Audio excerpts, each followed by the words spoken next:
Hi friends, అందరు బాగున్నారా? Village పటాస్కి like చేయండి, షేర్ చేయండి, సబ్స్క్రైబర్ చేయండి, బెల్ లైక్ కొట్టండి ఫ్రెండ్స్.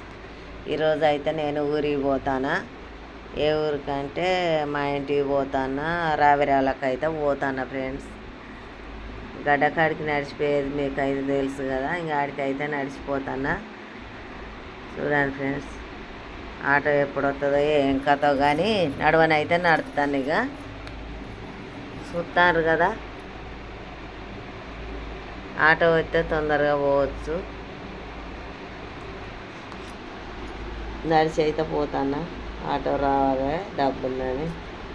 డబ్బున ఒకళ్ళు ఆటో వస్తే లేట్ అవుతుంది. తొందరగానైతే నడుస్తాను ఫ్రెండ్స్. చూడండి, గడ్డకాడికి పోవాలి. గడ్డకాడికి పోయినాక మరి ఆటో తొందరగా వస్తే పోవచ్చు. పోయి మళ్ళీ రావాలనుకుంటున్నా. మరి ఎట్లుంటుందో ఇంటికాడ పరిస్థితి అయితే.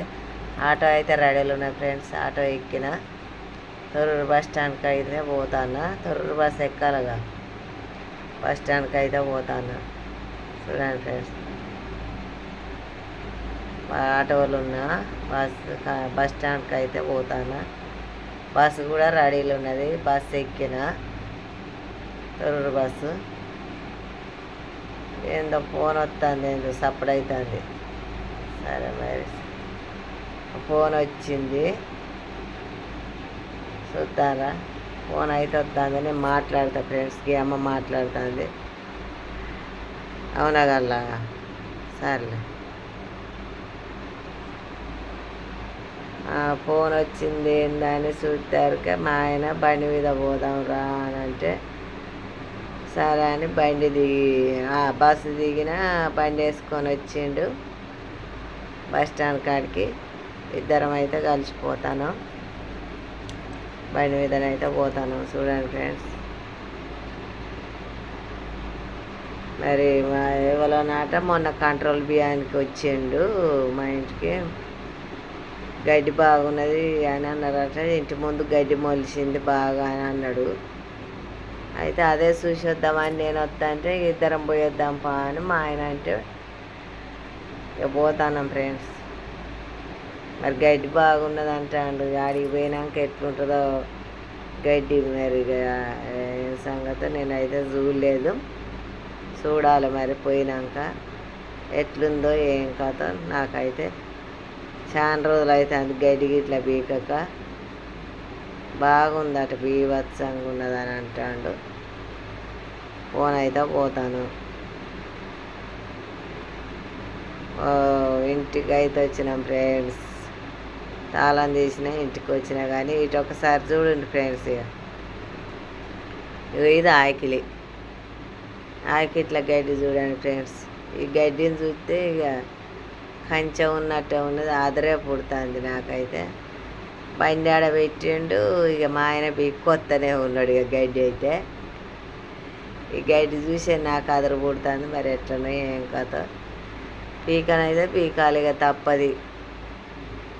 చూస్తాను కదా ఎట్లుందో. ఇంటి పక్కన వాళ్ళు అట గడ్డి మందు కొట్టిరట. ఇటు కొంచెం మాడిపోయినట్టే ఉన్నది కానీ ఇటు అయితే బాగున్నది. ఇక చింత చెట్టు కూడా బాగానే పువ్వు పూసింది. కోతులు ఏమి వస్తాయో మరి కానీ ఈ గడ్డిని చూస్తేనే నాకైతే అదరు పుడుతుంది ఫ్రెండ్స్. చూడండి, అడవి లెక్కనే ఉన్నది. సేమ్ అడవి ఉన్నట్టే, అడవిలో ఉన్నట్టే ఉన్నది. చూస్తారా. ఇప్పుడు 3 నెలల కిందనే మా బుజ్జి పెళ్ళి అప్పుడు మంచిగా తేటగా చేసినాము. అయినా అప్పుడు రాయరాల కాడ వరదలు వచ్చి ఊరంతా మునిగిపోయింది. కొట్టుకపోయాయి. ఇంట్లో సామాన్లు గీమాన్లు అన్నీ కొట్టుకుపోయినాయి. మాయ కూడా కొట్టుకుపోయినాయి. అయితే అప్పుడే కొట్టుకపోతే 6-7 టిప్పుల మొరం తెప్పించి పోసి మంచిగా సాపు కానీ మా బుజ్జి పెళ్ళి కూడా చేసినాము. గడ్డి అయితే పీకు స్టార్ట్ చేస్తాను. మరి వస్తాయో ఎట్లనో ఇక దెబ్బ పీకుదామని చూస్తాను. ఒక్క రోజు అవుతుంది అనుకుంటే ఒక్కరోజు అయ్యేటట్లేదు. ఒక్కరోజు కాదు, 2 రోజులు 3 రోజులు అయ్యేటట్లేదు. ఇక చూడు దీని అవతారం చూస్తే ఎంత గట్టిగా ఉన్నాయి. రాట్లేవు చెట్లు. చూడండి, పబ్బులే ఉన్నాయి. ఇంత పెద్ద చెట్లు ఒక్కరోజు 2 రోజుల్లో అవుతుందా ఫ్రెండ్స్. 3 రోజులు అవుతుంది చూడండి. ఎంత బలింకి వీకినా వస్తారు, ఎంత పెద్దగా ఉన్నాయి చెట్లు. చూస్తారు కదా మీరే. అయితే ఇట్లా మా పరిస్థితి రాకుండా మీకు ఏం చేయాలంటే, ఒకవేళ 2 రూములు ఉన్నాయనుకో, సామాన్ అంతా ఒక రూములో వేసుకోవాలి, తాళం వేసుకొని పోవాలి. చూస్తారుగా పబ్బులు తాళం అంతా ఇక మన ఒక్క రూములో ఎవరన్నా ఉండేటోళ్ళు ఉంచాలి. కానీ వీక్స్ వెళ్తారు తేటగా ఉంటుంది. కానీ ఇట్లా మామూలుగా పరిస్థితి మాత్రం రావద్దు. మరి ఎటన్నా బయటికి పోకుంటేనేమో ఇల్లు పట్టుకొని ఊపుకుంటే చల్లుకుంటుంటేనేమో అప్పులు సప్పులు ఉంటే అప్పులు తీరేటట్లేవు. ఇంటికాడ ఉంటే ఎటన్నా పోయి పని చేసుకోవాలని పోయినాము, పోతేనేమో ఈ పరిస్థితి ఉన్నది మాది. గడ్డి ఆకిట్లా 2 నెలలకు 3 నెలలకు ఒకసారి ఇట్లనే మొలుతుంది. గడ్డి మందు కొట్టినా చత్తలేదు. గడ్డి అయితే చచ్చిపోవు. ఇంతలాగా చెట్లు ఏడ చచ్చిపోతాయి ఫ్రెండ్స్. చూడండి, ఇక్కడ గోళం ఉన్నది, గోళం అవపడతలేదు, హౌజ్ అవపడతలేదు, ఏది అవపడకుండా బీభత్సమైన చెట్లు అయితే మొలిసినాయి. ఇట్లుంది పరిస్థితి అయితే ఇట్లున్నది ఫ్రెండ్స్. నేను వీకనైతే పీకుతాన్న దెబ్బనే, కానీ ఏమవుతుందో ఏం కథో నాకు టెన్షనే పుడుతుంది. గడ్డి చూస్తే ఎట్లున్నాయో చూస్తారు కదా. తీగలు బారి ఉన్నాయి, చెట్లకు తీగలు బారినాయి, గట్టిగా ఉన్నాయి. ఇంకా వర్షం వచ్చేపాటిక, కానీ వర్షం రాకుంటే మాత్రం చేతులకు పొక్కులు వచ్చి చల్లజీవంటలు పుట్టి చచ్చిపోయే కథ ఈ కథ. ఇంత కథ నడుస్తుంది ఈడ. వర్షం అయితే వస్తుంది, గడ్డి బీగుదామంటే అడుగు వర్షం వస్తుంది. మా ఆయన చిన్న చిన్న గడ్డి అంతా వర్షం చినుకులు వస్తానే జారుతుందని పందిరి కింద బీగుతాండు. చూస్తారుగా ఫ్రెండ్స్, పందిరి కిందనైతే బీగుతాడు. కానీ ఎట్లనే ఏం కథ. వర్షం తక్కువ పోయినాక గడ్డి బీకితే పోయా, కానీ ఆగరాదు. ఇక వంగబడి ఉంచి నడుములు వస్తాయి. చిన్న చిన్న తర్వాత బీక్కోవచ్చులే. చినుకులు తక్కువ పోయినాక గడ్డి పోయి పీకుదు. కానీ వాటి అయితే పోయి పీకుతాను ఫ్రెండ్స్. రాలుతూనే ఉన్నాయి చినుకులు. చూద్దారు కదా, చెరొక రోజు తలిగి పీకినా కూడా ఒడిసేటట్లేవు. మరి ఎట్టున్నా ఏందో నాకైతే చేతులు మండుతూనే ఉన్నాయి. ఆయన కూడా చెరొక రోజు బాధపడి పీకుతూనే ఉన్నాం. ఇట్లా మా లెక్క మీకు బాధపడకుండా ఉండాలంటే ఇంకొక ఆలోచన కూడా, నెలకు ఒక 500 600 ఇస్తాము. ఒక 2-3 రోజులకు ఒకసారి వీక్సార్లు అని వాళ్ళని పెట్టుకోవాలి. కానీ ఈ 4 నెలలకు ఒకసారి 3 నెలలకు ఒకసారి గడ్డి బీకి జ్వరాలు వచ్చి ఈ గడ్డిలో దోమలు కుట్టి ఇట్లా పరిస్థితులు వస్తాయి. జ్వరాలు కూడా వస్తాయి దోమలు కుడితే. ఎట్టినట్టు మేమైతే బీకుతాను. ఇంత గడ్డి బీకాలంటే 2-3 రోజులే అవుతుంది ఫ్రెండ్స్. చూడండి, ఆయనకు కూడా అట్లా అంత చెట్లు అంత బలింక బీకుతాండు. పబ్బులే ఉన్నాయి. అది నల్ల దారం, నల్లది నల్ల పైపుది తెగితే పైపు అందులో పడుతుంది హౌజులో. చూస్తానుగా ఫ్రెండ్స్, వాళ్ళ హౌజ్ కూడా అవపడతలేదు. బీభత్సంగా ఉన్నది గడ్డి. బీకుతాం, ఎట్లా అట్లా బీకుతాం ఫ్రెండ్స్.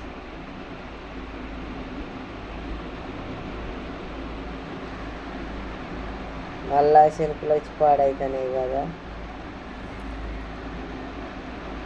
అదే పరిస్థితి మాదైతే. మామూలుగా మీరు బాధపడకుండా ఉండాలంటే కొంచెం దయచేసి ఒక వీక్స్ వెళ్తానికి ఒక 500 ఇచ్చి 600 ఇచ్చే వాళ్ళని పెట్టుకోండి. ఒక్క రూమ్ ఉంటే మాత్రం ఇబ్బంది, 2 రూములు ఉంటే మాత్రమే వాళ్ళకన్నా ఇచ్చి పోండి. సిటీలలో ఉంటోళ్ళు ఇప్పుడు బతికేటానికి సిటీలలో మనం ఏమన్నా సంతోషానికి సంబరానికి పోతానమా, కానీ పని చేసుకుంటానికి అప్పులు శతబీకుడు అయితే ఇగో అక్కడ అద్దెల కాంచి చూపించుకారా. శతబీకుడు అయితే నిన్నటి నుంచి దగ్గర పడ్డది ఫ్రెండ్స్. చూడండి ఎంతెంత అద్దెలు పడ్డాయో చూడు మీరే. కొంచెం అద్దెలే మోపులు మోపులు పడ్డాయి. ఎన్ని మోపులు పడ్డాయి, ఎట్లా పడ్డదో చూడు. చూస్తారు కదా ఫ్రెండ్స్, అంత మోపులే పడ్డది చెత్త. ఇగో ఇట్లా ఇబ్బంది పడకుండా ఒక 5-6 ఏళ్ళు రాకుండా పోతే 3 నెలలకే గిట్లా మొలిసింది. 5-6 ఏళ్ళు ఇంటికెళ్ళి రాకుండా పోతే ఎట్లా మొలుతుంది? అందు గురించి 5-6 ఏళ్ళు రాకుండా ఉంచోళ్ళు అయితే దయచేసి కొంచెం అలా కిరాయి కన్నా పెట్టుకొని నెలకింత ఇచ్చి ఉచితాలు ఇచ్చుకోరు. కానీ ఇట్లా ఇబ్బంది పడకండి. గట్టి వస్తుంది. చుట్టూరు బెండ అయింది. చుట్టూరు బెండ చెట్లు, ముంత పులగం చెట్లు ఇవన్నీ ఉన్నాయి. ఇబ్బంది అవుతుంది. రాక ఇగో ఇట్లా గుడ్డలు పెట్టి, ఇగో ఇట్లా బీకుతారు గుడ్డ పెట్టి. ఇక గుడ్డ పెట్టి చేతులకు పొక్కులు వచ్చినాయి. ఇగో ఈడొక పొక్కు వచ్చింది, ఇగో ఈడొక పొక్కు వచ్చింది, ఈడొక పొక్కు, 3 పొక్కులు వచ్చినాయి ఫ్రెండ్స్ చేతులకు. అసలు ఇక పీకటానికి రావట్లేదు. ఇక ఇట్లా గుడ్డ పట్టి గట్టిగా ఉన్నాయని ఇట్లా గుడ్డ పట్టి పీకుతాను. చూడండి ఫ్రెండ్స్, ముంత పులగం ఇవి ఎంత గట్టిగా ఉన్నాయి అనుకున్నావు, అసలే రావట్లేవు. ఎంత బీకినా రావట్లేదు. ఇట్లా ఇబ్బంది పడకుండా ఉండాలంటే వాళ్ళని ఉంచుంది ఇళ్ళల్లో. 5-6 ఏళ్ళు రాకుండా ఉంటే మాత్రం పనికిరాదు. 3 నెలలకే ఈ పరిస్థితి అయింది. అడవి ఈ చెత్తలు వేసుకొని చేసుకుంటా బీక్కుతాను. ఇక ఇంజే మస్తున్నది గడ్డి. ఇంకా వాన వచ్చేపటికే, కానీ వాన రాకపోతే ఇక మాకు సుక్కలు అవపడి. నిన్న మొన్న వర్షం వచ్చింది కాబట్టి తొందర 2 రోజుల్లో అయిపోయింది. లేకపోతే మాత్రం ఇక కోసే ఉండు. వాన రాకపోతే జారిన కాడ ఇట్లా గుడ్డ పట్టుకొని పీకుతాను. అడుగున తెగకుండా చూడి. తుత్తూరు బెండ ఎంత గట్టిగా ఉన్నది, మొత్తానే రావట్లేవు.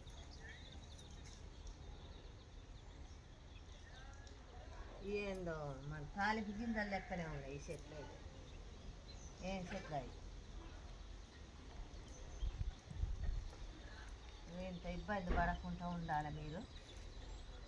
నేను కూడా 2 నెలల కిందనే పీకినా, మళ్ళీ 3 నెలల కిందనే ఇంతగానం అయిపోతుంది. ఎట్లనో ఏం కథ నాకు అర్థమే కావట్లేదు. ఇది పీకి దోమలు గుట్టి నైట్ అయితే మస్తు జ్వరం వచ్చింది. చేతుల నిండా దోమలే. ఇగో ఇవన్నీ దోమలు గుట్టిన బెందులు. ఇగో ఇవన్నీ ఇగో ఈ గడ్డలో దోమలు ఉండి ఒక్కటే కుట్టుడు. ఇక చూస్తారా బెందులు? ఇగో దోమలు కుట్టి ఇది బీకుడే కానీ అది పీకినందుకు జ్వరం కూడా వచ్చేటట్టున్నది. అంత ఇబ్బంది అవుతుంది. నైటు అన్నం కూడా తినలేదు, అట్నే పండుకున్నాం. ఇప్పుడు అన్నం వండలేదు, కూర వండలేదు. లేవంగానే 6 గంటలకే స్టార్ట్ చేసినాం. 6 గంటలకు స్టార్ట్ చేసినాం, 11 అవుతుంది. అన్నం లేదు, కూర లేదు. ఇంత బీకి కొంచెం అంత సాఫ్ వెళ్ళుకున్నది కదా, ఇంత బీకి